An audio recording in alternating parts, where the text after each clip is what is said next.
आप एक बात पर विश्वास कर लीजिए कि आपको कोई भी सुखी नहीं कर सकता। यदि आपको कोई सुखी कर सकता है तो आप हैं। बिल्कुल घनीभूत अर्थात ठोस बात है, इसे समझ लेना।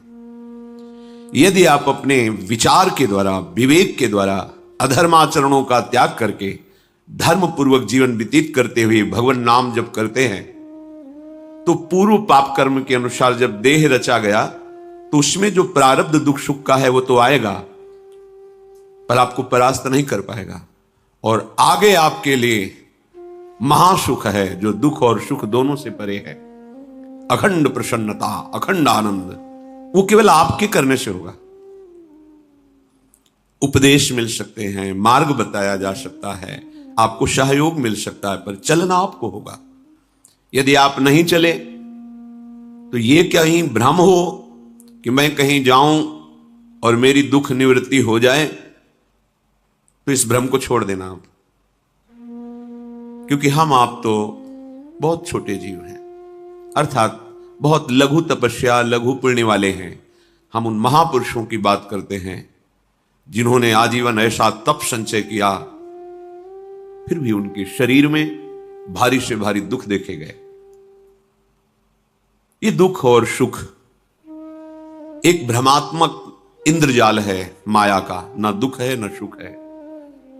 जैसे जो सपने सिर काटे कोई, बिन जागे दुख दूर न होई, ऐसे स्वप्न में तुम चक्रवर्ती सम्राट बन जाओ तो जगने पर तुम थोड़ी रहोगे, तुम जो हो वही होगे। हम भगवान के चिदानंद अंश हैं। ये भूलकर हम अपने को स्त्री पुरुष, अच्छा बुरा, धनी निर्धन, दुखी सुखी आदि आदि बहुत सा प्रपंच है, इसे हम अपने दिमाग में बैठा लिया है। जब तक आप ये प्रपंच नहीं छोड़ोगे तब तक आपको सुखी कोई कर ही नहीं सकता, क्योंकि दुखालयम नाशवान संसार का तो तुमने अस्तित्व रखा है। अगर ये किसी के दूर करने से होता तो स्वयं जगत गुरु परब्रह्म परमात्म तत्व भगवान श्री कृष्ण सामने हैं और अर्जुन को कह रहे हैं, मात्रा स्पर्शास्तु कौन्तेय शीतोष्ण सुख दुखदा आगमा पाइनो अनित्यास्ता स्थितिक्षस्व भारत। हे भारत, हे अर्जुन, ये आने जाने वाले अनुकूलता प्रतिकूलता, गर्मी शीतलता, अर्थात काम क्रोध लोभ मोह मद मत्सर अपमान निंदा, ये सब ताप पहुंचाते हैं। अनुकूलता सम्मान यश कीर्ति धन वैभव, मानी हुई मान्यता, ये सब शीतलता पहुंचाते हैं। ये उष्णता और शीतलता, अनुकूलता और प्रतिकूलता आने जाने वाले हैं। भगवान ये नहीं कह रहे मैं मिटा दूंगा, कह रहे तास तितिक्षस्व भारत। हे अर्जुन, ये तुम्हें सहना होगा। यदि तुम इससे सह गए तो तुम्हारे हृदय में ऐसी स्थिति प्रकट हो जाएगी कि फिर ये स्पर्श भी नहीं कर पाएंगे। सहने से तुम्हारी भक्ति बढ़ेगी, तुम्हारा चिंतन बढ़ेगा, तुम्हारा स्मरण बढ़ेगा, सत्य वस्तु के लिए, सत्य तत्व के लिए तुम सुखी हो जाओगे। बिल्कुल खुली बात। आडंबर नाटक पाखंड इसकी जरूरत नहीं है। प्राकृतिक भोगों में सुख बुद्धि, देहाभिमान, विद्यारूप महत्व कुल धन यौवन अभिमान, यही तुम्हारे दुख का मूल है और ये कोई दूसरा नहीं हटा सकता। ये तुम्हें अपने विवेक सत्संग से प्राप्त हुए विवेक के द्वारा, शास्त्र स्वाध्याय से प्राप्त हुए विवेक के द्वारा इसे तुम्हें त्यागना है। दुख तुम पकड़े हो तो छुड़ा कौन सकता है? छुड़ाना तो आपको ही पड़ेगा। अगर कोई वादा करता है कि मैं आपको दुख रहित कर दूंगा, मुझे आज तक समझ में नहीं आया। दुख रहित होने का जो उपाय है वो गुरुजन महापुरुष संत जन बताते हैं कि जब चारों ओर अंधेरा छा रहा हो, कोई अपना न दिखाई दे रहा हो, केवल दुख ही दुख, अशांति ही अशांति, उस समय आप देखिएगा कोई एक है जो आपको बहुत प्यार कर रहा है। वो हमारे प्रभु हैं। आप जिनकी तरफ पीठ किए हो और जहां दुख है उधर मुख किए हो, वापस घूमो, सन्मुख होइएगा।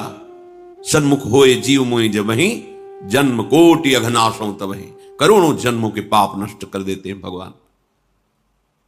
जहां प्रभु की तरफ हुए तो पता चला बहुत जन्मों से बिछुड़ा था, वो मेरे स्वामी मिल गए। भारी से भारी संकट की निवृत्ति के लिए एकमात्र उपाय है भगवान श्री हरि का आश्रय, उनके नाम का जप। सत्य मान लीजिए, आडंबर से कुछ नहीं होना। चाहे जितने जंतुर बांध लो, चाहे जितना जो कुछ जादू टोना जो मन आवे सो कर लो,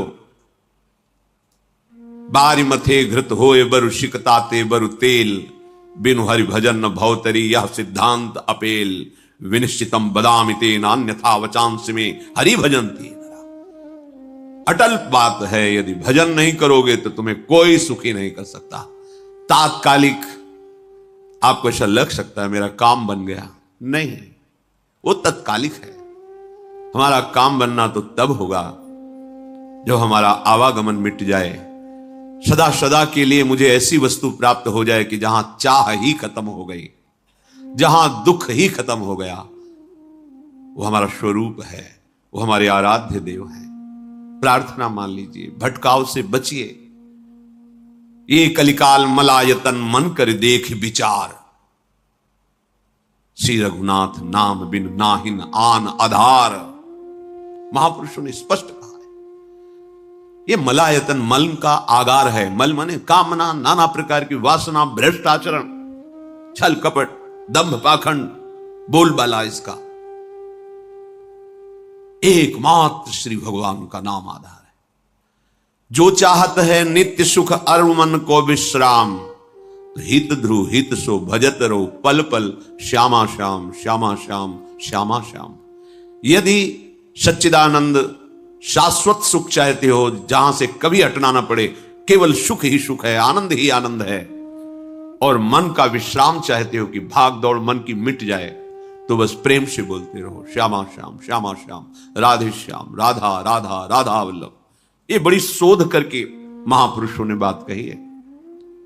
यदि आप भजन नहीं करते तो आप दिमाग में लिख लीजिए, चाहे अपनी नित्य डायरी में लिख लीजिए, जो आप दिनचर्या लिखते हैं। आपको कहीं भी कभी भी कोई भी सुखी नहीं कर सकता।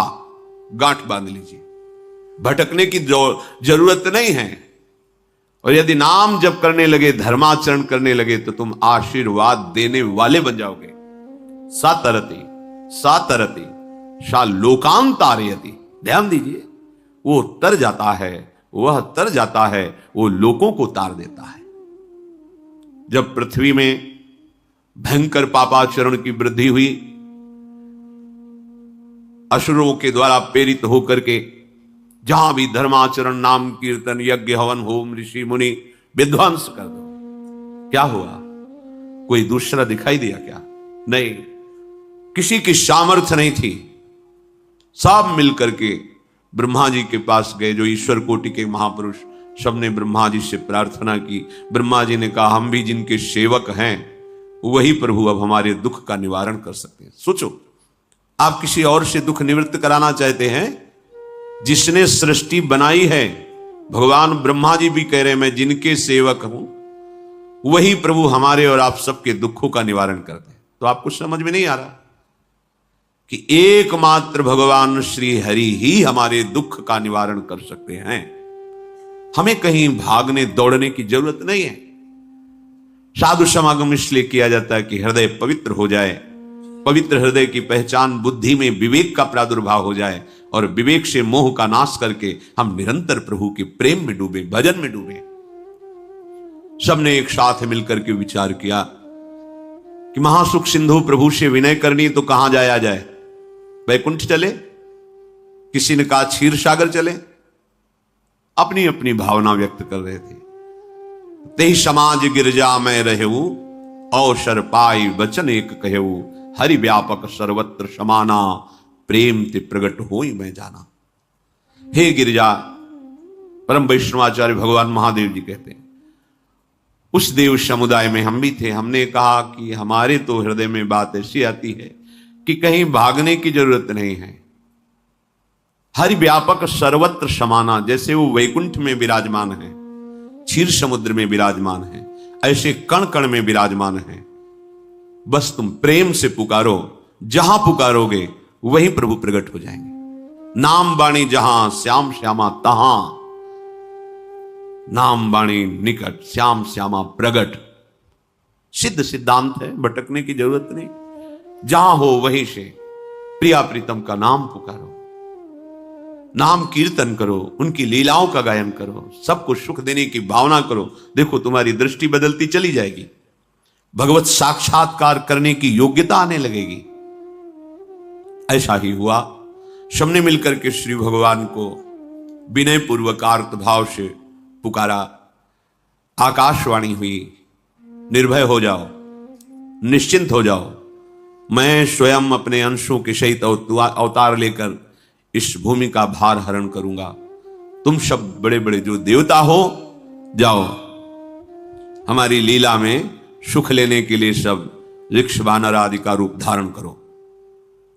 ब्रह्मा जी, महादेव जी, बड़े बड़े ईश्वर कोटि के लोकपाल बहुत प्रसन्न हुए, क्योंकि भगवत वाणी सत्य है, त्रिकाल सत्य है। सबको विश्वास हो गया कि अब मारा तो जाएगा ये महासुर, जिसको लगता था कोई ना मंत्र के द्वारा मार सकता है ना अस्त्र के द्वारा मार सकता है।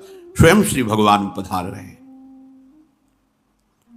भगवान ने जो निरंतर भजन प्राण रहते हैं, कश्यप जी, अदिति जी, वो भगवान के वात्सल्य में भरे थे।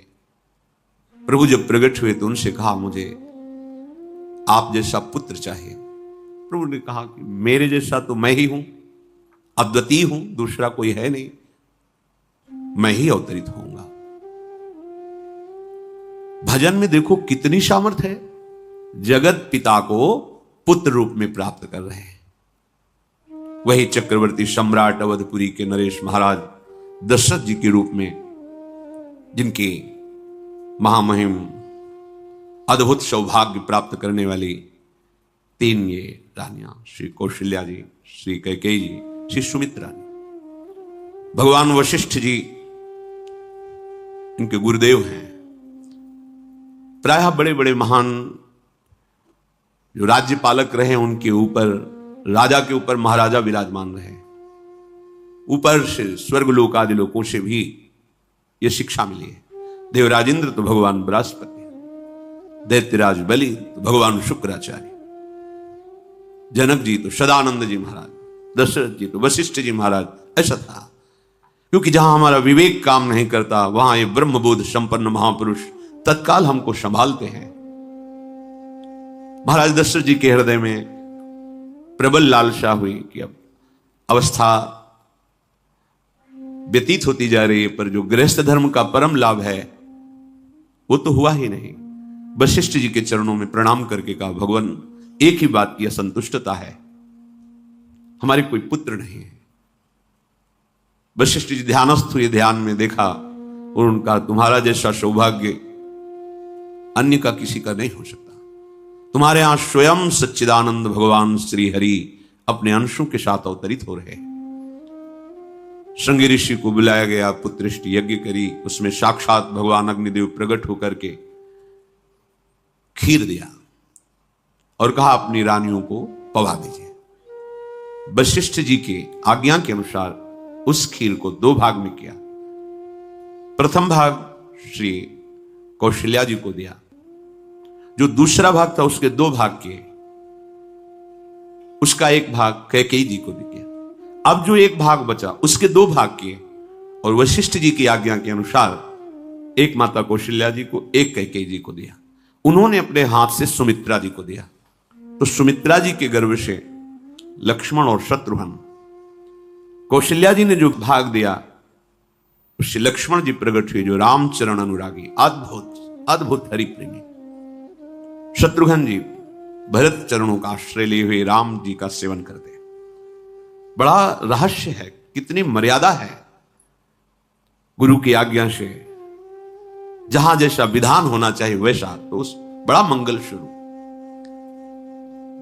ये महामहिम जगत पावन करने वाली माताएं मानो अपने गर्भ में अखिल ब्रह्मांडों के स्वामी को धारण किए हुए हैं। जिनके गर्भ में अनंत ब्रह्मांड वास करते हैं, उन प्रभु को अपने गर्भ में धारण करने का अनुभव कर रहे हैं।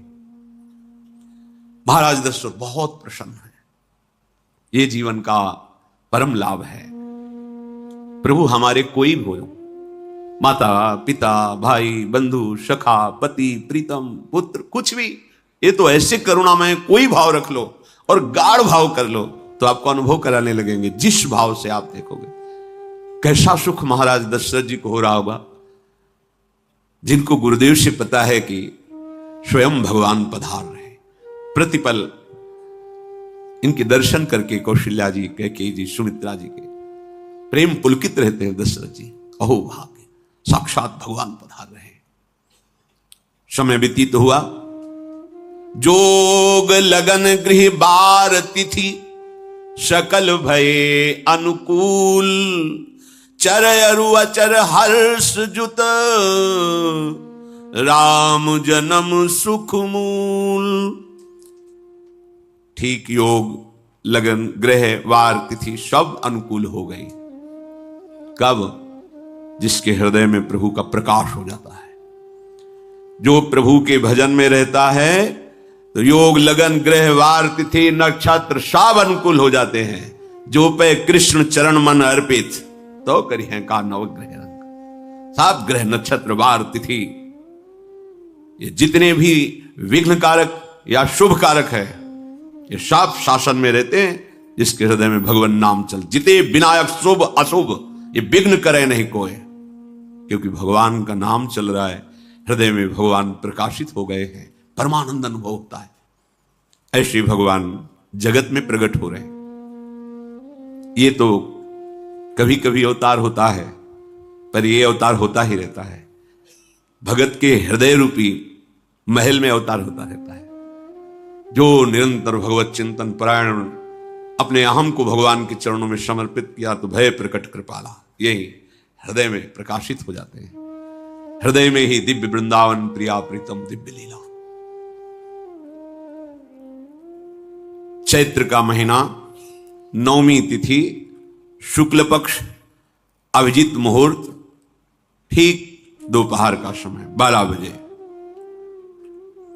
सब लोगों को परमानंद प्रदान करने वाले प्रभु पधारे।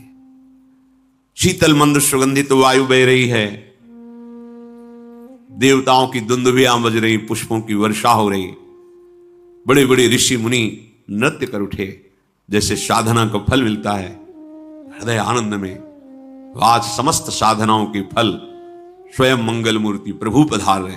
सब महात्माओं का, संतों का हृदय अलौकिक आनंद से भरा हुआ है। पृथ्वी जितनी दिव्यता है सब प्रकाशित कर दी। रस भरे फल, औषधियां, दिव्य मणियां, रत्न जो छुपाए हुए अपने गर्भ में थी, प्रभु आ रहे, सब प्रकाशित कर दी। जलधाराएं जो सूखी हुई थी वो भी। जब ब्रह्मा जी ने देखा कि जो भगवान ने आकाशवाणी में कहा था वो सब सत्य हो रहा है, आकाश में ब्रह्मा जी समस्त देवतागण विराजमान होकर के अंजुलियों में दिव्य पुष्प लेकर के वर्षा कर रहे हैं। सुंदर सुंदर अलग अलग वाद्य बज रहे हैं। ऋषि मुनि देवता सब स्तुति कर रहे हैं। प्रणाम मुद्रा में सब खड़े हैं, क्योंकि समस्त लोकों का पालन करने वाले भगवान श्री हरि महाराज चक्रवर्ती सम्राट दशरथ जी के भवन में प्रकट हो रहे हैं। तो आकाश में सब ईश्वर कोटि के महापुरुष पुष्पांजलि अर्पित कर रहे हैं। उसी समय भगवान का प्रादुर्भाव होता है। भगवान कभी गर्भ से नहीं प्रकट होते, लीला होती है, ऐसा अनुभव होता है गर्भ है, पर पहले भगवान भगवान के रूप में प्रकट होते हैं, फिर वो बालक बन जाते हैं। कभी ऐसा कहीं नहीं मिला, अनुभव होता है ऐसा। समय से गर्भ रहा, समय से गर्भ बढ़ा, ऐसा अनुभव होता है, पर भगवान प्रकट होते हैं। इसीलिए भय प्रगट कृपाला दीन दयाला कौशल्या हितकारी हर्षित महतारी मुनि मनहारी अद्भुत रूप विचारी लोचन अभिरामा तनु घन श्यामा निज आयुध भुज चारी भूषण बनमाला नयन विशाला शोभा सिंधु खरारी कह दुई कर जोरी अस्तुति तोरी केहि विधि करो अनंता माया गुण ज्ञाना तीत अमाना वेद पुराण भनंता करुणा सुख सागर सब गुण आगर जेहि गावहि श्रुति संता सो मम हित लागी जन अनुरागी भयउ प्रगट श्रीकंता ब्रह्मांड निकाया निर्मित माया रोम रोम प्रतिवेद कहे मम उर्षो बाशी यह उपहासी सुनत धीर मति थिर न रहे उपजा जब ज्ञाना प्रभु मुस्काना चरित बहुत विधि कीनि चहे कही कथा सुहाई मातु बुझाई जेहि प्रकार सुत प्रेम लहे। दीनों पर दया करने वाले, बात समझिए। बहुत तपस्या है, बहुत गुण है, बहुत बड़े साधक हो, बहुत बात अभी नहीं बनी। दीनों पर दया करने वाले। अगर हमारा भजन साधन बन रहा है, हमें भगवत चर्चा कथन श्रवण का सौभाग्य, धाम नाम रूप लीला, ये मेरे प्रभु की हेतु की कृपा है। आप एक बार भी राधा नहीं बोल सकते, कृष्ण नहीं बोल सकते, एक मिनट भी आप नहीं आ सकते, ये केवल मेरी लाडली की कृपा है। हृदय में किंचन मात्र गर्व नहीं, अभिमान नहीं। वो हमारे भगवान को बहुत प्यारा होता है, प्रियालाल को बहुत लाडला होता है। हमें प्रभु के अगर चरणारविंद के अनुराग में डूबना है तो विवेक से देखो है क्या पास हमारे। अगर कुछ भी दिया हुआ है भौतिक आध्यात्मिक, वो सब मेरे प्रभु का दिया हुआ है, तो गर्व किस बात का, अहंकार किस बात, तो दैन्यता आ जाएगी। अज्ञान से ये अहंकार बढ़ता है, ज्ञान से इसका समन हो जाता है। चाहे भौतिक हो चाहे आध्यात्मिक हो, मेरे को सब कुछ मेरे प्रभु ने तो दिया। ध्यान देकर देखो तुम्हारी उपज क्या है, तुम भी तो उन्हीं के अंश हो। न तुमने शरीर बनाया, न संसार बनाया, तो फिर अध्यात्म तो भौतिक अध्यात्म सब कुछ मेरे प्रभु का दिया हुआ है, सब कुछ प्रभु में है, तो फिर अहंकार किस बात का, दैन्य हो जाओ। यंत्र कहे कि मैं दक्षिण की तरफ चलूंगा और यंत्री तुम्हें उत्तर की तरफ चलावे तो एक कदम चल नहीं सकता यंत्र, ठीक ऐसे ही तुम हो। पर यह ज्ञान ना होने के कारण अहम वृत्ति को स्वीकार करके मनमानी आचरणों में उतर गए। अब तुम्हारा यंत्री माया हुई, यंत्रारूढ़ानि मम माया। और यदि भगवद आज्ञा का पालन करते हुए भजन परायण, तो आप भगवान के हाथ के यंत्र बन जाओगे, महासुख में निमग्न हो जाओगे। जो दीनों पर सदैव दुलार करते हैं, माता कौशल्या जी को परम सुख देने वाले प्रभु प्रकट हुए। मुनियों के मन का हरण करने वाले प्रभु को सामने देख करके कौशल्या जी आनंद मगन हो गई। प्रभु कहां? सामने। आनंद क्यों मगन? नेत्रों से अश्रुधारा चल रही कौशल्या जी की। सामने देखा श्याम सुंदर विराजमान है, लोचन अभिरामा तनु घन श्यामा। ऐसी अद्भुत श्यामता त्रिभुवन में नहीं, ब्रह्मा जी की बनाई हुई नहीं कोई ऐसी श्यामता जिससे उदाहरण दिया जाए कि प्रभु के श्रीअंग की श्यामता कैसी है।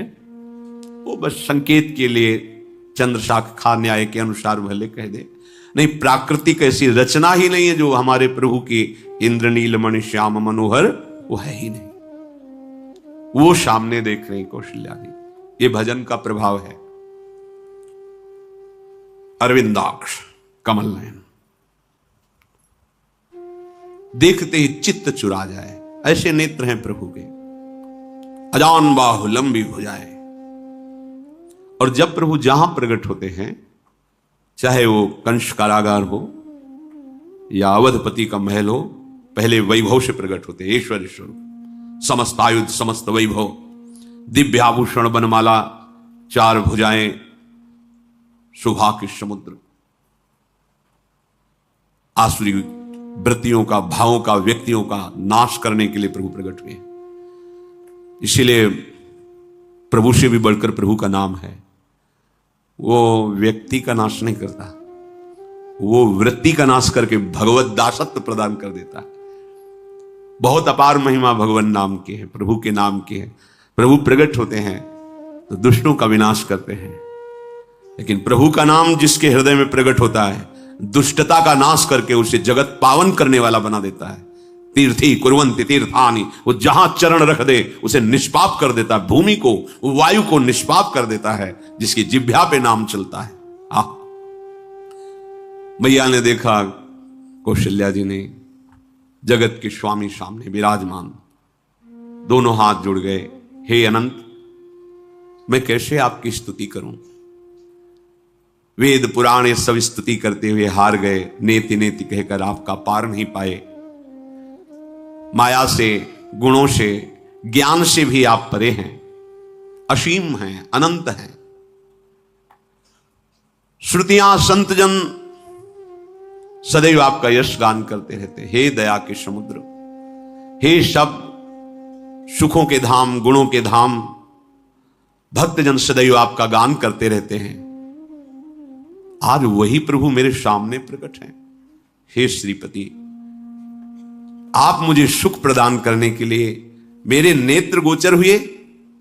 अरे जिनके रोम रोम में अनेकों ब्रह्मांड वास करते हैं, एक रोमकूप में अनेकों ब्रह्मांड वास, वो प्रभु मेरे पुत्र कहलाए, ये तो हंसी की ही बात है। मेरी बुद्धि विचलित हो रही। कहां आप असीम महिमा अनंत विराट, आप मेरे पुत्र। जब ऐसा वर्णन कर रहे तो प्रभु मुस्कुराए। बहुत प्रकार से मैं आपको सुख देना चाहता हूं, इसलिए पहले मैं इस रूप में आया हूं कि आपने जो भजन करके मांगा था कि मेरे जैसा पुत्र हो, तो देखो मैं ही स्वयं, मेरे जैसा और कोई है ही नहीं, मैं ही स्वयं आया हूं। तुम्हें याद है? याद, स्मृति आई। हां प्रभु। फिर प्रभु अब इस रूप में नहीं। माता पुनि बोली सोमति डोली, तजहु तात ये रूपा, की जैसी सुलीला अति प्रियशीला, यह सुख परम अनूपा। हाँ हाँ प्रभु याद आ गया। ओहो, अहो भाग्य, अहो भाग्य। तो फिर प्रभु ये रूप छोड़ो और जो सुख देने के लिए आप पधारे हो वो रूप धारण करो। प्रभु जब आप हमारे पुत्र बनने के लिए आए हो तो फिर शिष्य रूप धारण करो। जो ही माता कौशल्या जी ने ऐसे वचन उच्चारे तो सुनी बचन सुजाना, रोदन ठाना, होई बालक सुरभूपा, यह चरित जिगावहीं, हरि पद पावहीं, तेन परहीं भवकूपा। इतना सुनते ही सुजान भगवान श्री हरि नवजात शिशु होकर के रोने लगे। जो इस पावन चरित्र का गान या श्रवण करता है वो कभी दोबारा इस संसार में जन्म नहीं लेता है। भगवान के कैसे महामहिम चरित्र देखो, अभी भगवान प्रकट हो रहे हैं और उसका फल बता रहे कि जो भगवान की इस पावन लीला का गायन या श्रवण करेगा, दूसरे साधन बने ना बने, निश्चित तो भगवत प्राप्त हो जाएगा। इसका फल ही है ये चरित जिगावहीं, हरि पद पावहीं, तेन परहीं भवकूपा। ब्रह्म ऋषियों के लिए, गौ देवता, संत भक्तों के लिए स्वयं भगवान लीला सुख प्रदान करने के लिए अवतरित हुए हैं। सतोगुण, रजोगुण, तमोगुण से अतीत भगवान का चिदानंदमय देह है, मनुष्य रूप में ही प्रकट हो रहे हैं। पर ये मायाकृत नहीं, ब्रह्मा की सृष्टि का नहीं है। चिदानंद सच्चिदानंद रूपाय, ऐसे ही चिदानंदमय देह तुम्हारी विगत विकार जान अधिकारी। निज इच्छा निर्मित तनु है, कर्म बंधन से नहीं, प्रकृति के अधीन नहीं, प्रकृति को अधीन करके स्वयं की इच्छा से आत्मस्वरूप सच्चिदानंद भगवान का विग्रह है। अब शिशु का रोदन सुन करके जैसे समुद्र में ज्वार भाटा जाता है, ऐसे महाराज दशरथ जी के भवन में सुख सिंधु की बाढ़ आ गई। महारानी कौशल्या जी ने शिशु का जन्म किया। ऐसा जन्म हुआ है जन्म मरण मिटाने वाला। आप सोचते होंगे कि ये प्रिया प्रीतम के अनुरागी, हम आपको सच्ची कहते हैं, हम इनकी बात कर रहे हैं ना तो दिमाग में रील कुछ और ही चलती है। हमें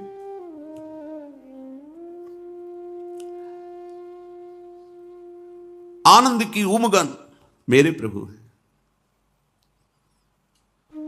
कल जब इस प्रसंग का गायन करना है तो थोड़ा चिंतन कर रहे थे, तो जब जनकपुर की सीमा में भगवान विश्वामित्र जी के साथ पधारते आगे प्रसंग आएगा, और जानकी जी जब पुष्प वाटिका में प्रभु की जब दृष्टि पड़ती है और दोनों दृष्टि मिलती है, तो उस समय दिखाई दे रहा था इतना भी अंतर नहीं था, इतना भी अंतर नहीं था। तो बता रहे प्रिया प्रीतम, इतना भी अंतर है। उनके जब नेत्रों में केवल देख रहे थे तो वही नेत्र थे, रूप और स्थान अलग था, लेकिन नेत्रों में वही था जो देखते, जो यहां देखते वही वहां दिखाई दे रहा था। दोनों नेत्रों में पहचान हो जाती, जैसे अपना पति है ना, और वो किसी सुंदर नाटक में वो किसी दूसरे का पति बन करके स्वांग कर रहा हो तो उसको जलन थोड़ी होती है, उसको लगता है कि मेरा प्रीतम कितना अभिनय में प्रवीण है, ओहो मेरा प्रीतम, मेरा प्रीतम। वो आनंदित होती है उसे देख के, मेरा प्रीतम अभिनय में कितना प्रवीण है। उपासक अपनी ही धारा में रहे।